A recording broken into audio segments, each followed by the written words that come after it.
وَيَدْعُ الْإِنْسَانُ بِالشَّرِّ دُعَاءَهُ بِالْخَيْرِ дейді. Адам баласы жүрегінде иман болмағандықтан, Алланың заңдылықтарын түсінбегендіктен, көп мәселелерде Алла мен Алланың заңдылықтарына қатысты білімсіз болғандықтан, өзінің басына жақсылықты қалай тілеп жүрсе, жамандықты да солай тілейді дейді.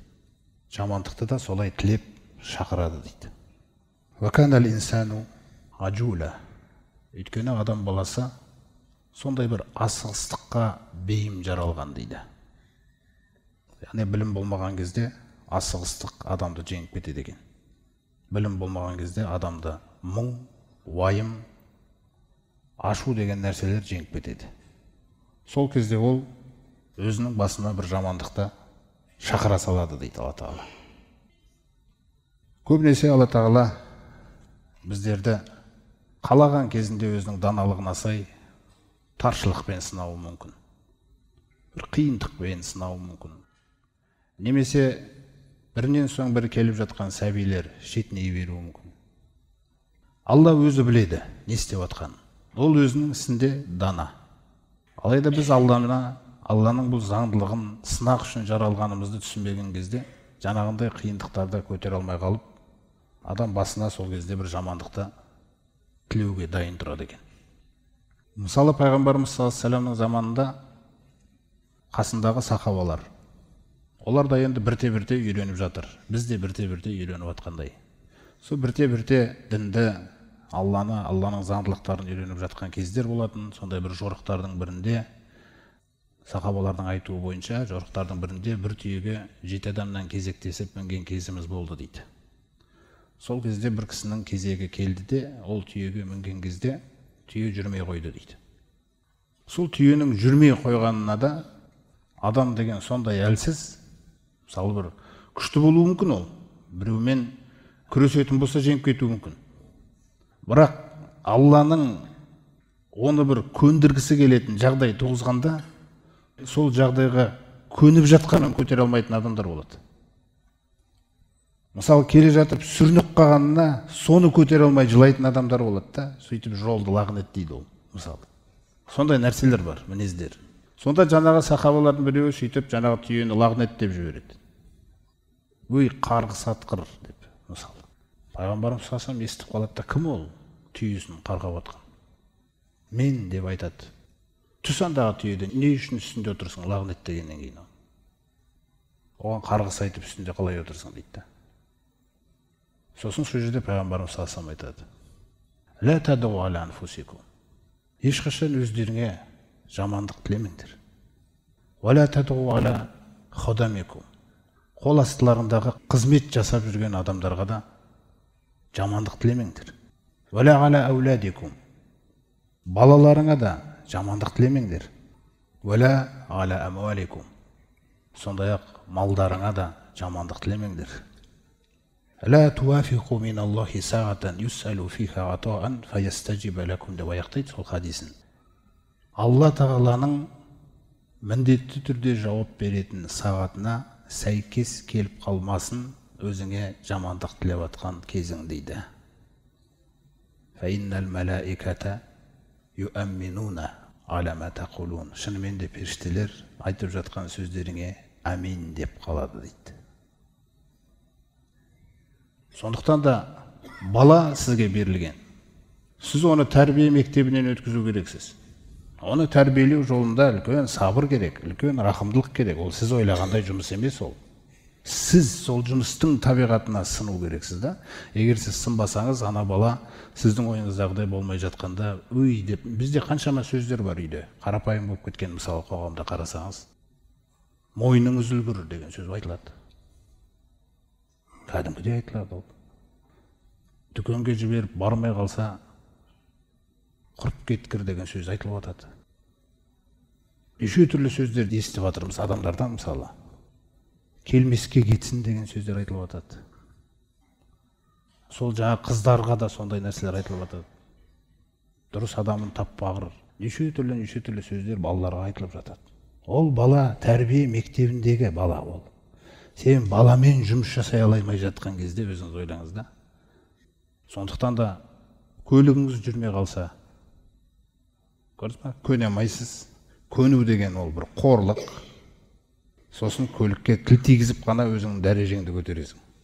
Итаяқ, құрып кеткір деп өзіңді көтересің да, оны түсіргің келеді. Енді өзіңді көтеру үшін біреуді түсірмейді ғой. Ол өзіңнің көлігің ғой. Алла Тағала қалады, сынады. Неге ол көлік сіздің ойыңыздағыдай бола беру керек ол? Бала да сіздің ойыңыздағыдай бола бермейді. Ол тәрбиеленіп жатқан нәрсе ол. Сондай-ақ қызметшілеріңе де жамандық тілемеңдер деп жатыр. Қызметші де ешқашан әрдайым жаңағы бір істерін кәміл қылып орындай бермейді. Яғни сіз жұмыс беруші болсаңыз, қарамағыңыздағы адам жұмыс істеп жатқан кезде міндетті түрде қателіктер кетеді. Сіз адамның қателесуіне мүмкіндік беру керексіз. Көліктің жүрмей қалуына мүмкіндік беру керексіз.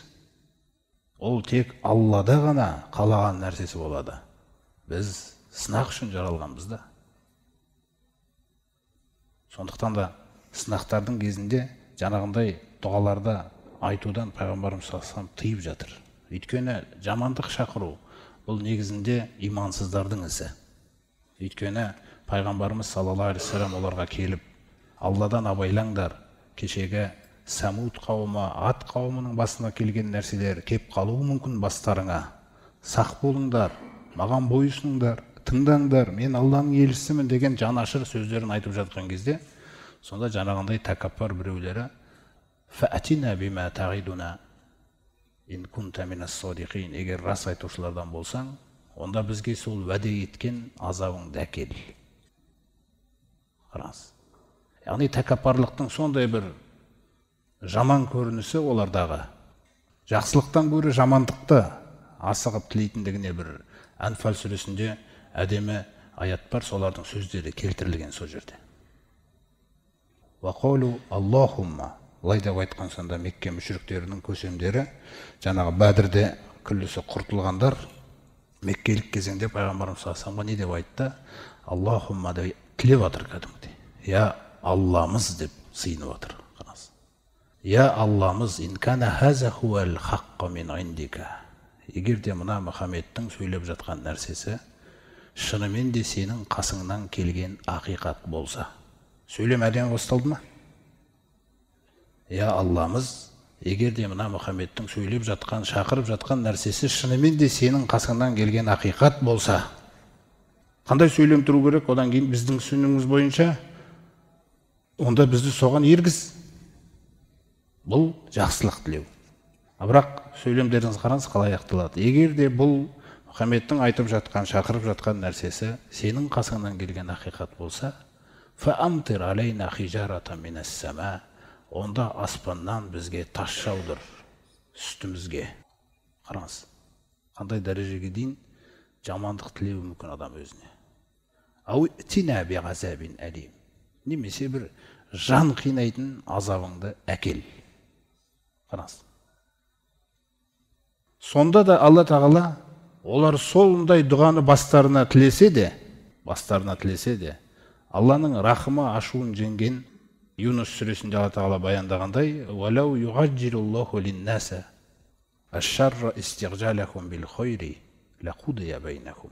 Егер де сол адамдар өздеріне жақсылық тілеп атқан кезде, Алла Тағала соған жауап беріп, оларға бергені секілді, жамандылық тілеген кездерінде де бере салған болса, онда олардың мерзімі сол күні бітер еді дейді, жердің бетінде. Сонда Алла Тағала мүмкіндік береді.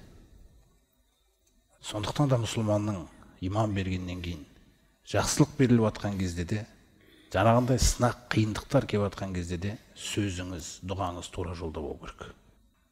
Тура жолда болудың ең әдемі дұғасы пайғамбарымыз саллаллаху алейхи ва саллям, егер де оған жақсылық келсе, көңіліне ұнайтын нәрсе келсе, онда альхамдулилля дейтін.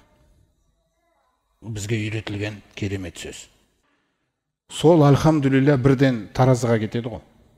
Оның салмағы зор болады. Жаңағы қиыншылық қандай көлемде болса, пайғамбарымыз саллаллаху алейхи ва саллям айтады: «Инна ғизамил жазаи маға ғизамил балаи». Шынымен де сауаптың ұлылығы сынақтың ұлылығымен қатар жүреді дейді. Сынақ үлкен болса, онда оның сауабы өте үлкен болады. Сол сынақтың, үлкен сынақтың кезінде сізден альхамдулиллахыңыз шықса, ол альхамдулилля дегеніңіз таразыға барып түседі сізге. Жақсылықтың кезінде. Енді пайғамбарымыз саллаллаху алейхи вассаламға ойындағыдай болмай қалды жағдай. Қиындық келді. Сол кезде сөзі альхамдулилля қайтадан аля кулли хал деген сөз қосылады. Қандай жағдай болса да. Міне. Қиындықта да жиналып отыр ақыретіңіз, жақсылықта да жиналып отыр. Міне мұминнің нәрсесі. Сондықтан тіл түзу жолда болу керек. Дұға, тілек деген нәрселер тура жолда болу керек.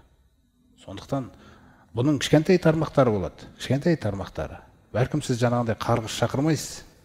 Бірақ сізден балаңызға, әйеліңізге міндетті түрде жұғып, ол соны өмір бақи істейтін адамға айналады. Мысалы, шай ішіп отырсыздар, сіздің ойыңыздағыдай болмай қалды, телефоннан дұрыс бір жақсы жауап күтіп отқансыз, бір жұмысқа байланысты. Бір кезде болмай қалды. Ана жақта болмайтын болды деді. Сол кезде сіз альхамдулилля, қандай жағдай болса да деген сөзді айту керек едіңіз. Дедіңіз, Алланың тағдырына келіспей жатсыз. Келіспесең де сен жеңе алмайсың ол заңдылықты. Ол жеңді сен. Сен көну керексің. Раббым, көндім деу керексің. Солай ғана сүйкімді боласың. Көнбегеннен не істейсің? Не істей аласың? Не көрдің бе?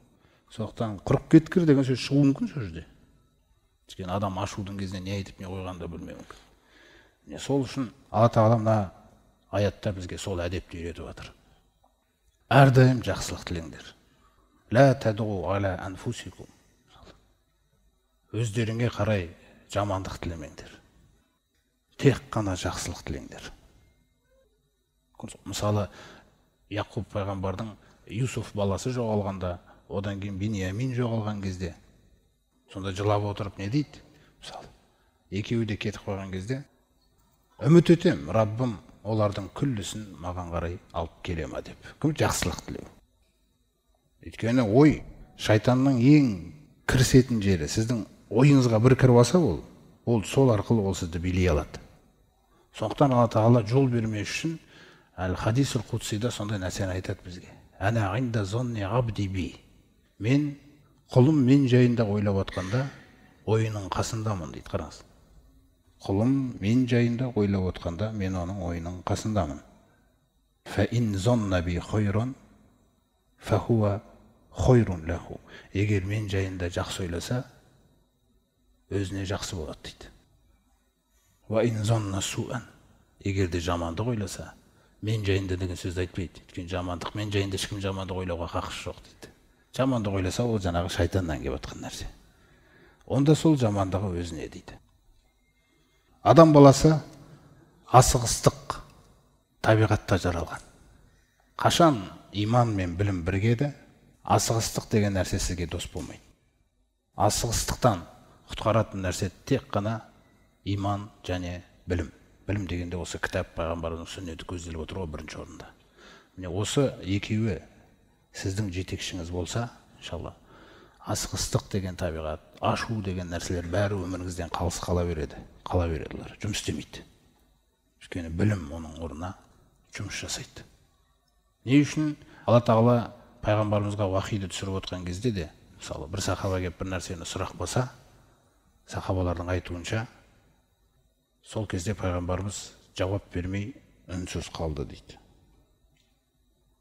Сосын біз білдік о кісіге уахи түсіп атқан деген осындай хадистер көп. Көп асықпайды. Уахи келеді, жауап береді. Уахи деген білім. Алланың білімі түскен сол мәселелерге байланысты. Сондықтан да әрдайым білімге жүгінетін болсаңыз, асығыстық, ашу, ыза деген нәрселер сіздің өміріңізде орын ала алмайды. Өйткені күллі жаңағындай жаман сөзді де, жаман тілекті де, жаман ойды да әкелетін нәрселердің барлығы сол асығыстық. Ол шайтанға тән сипат.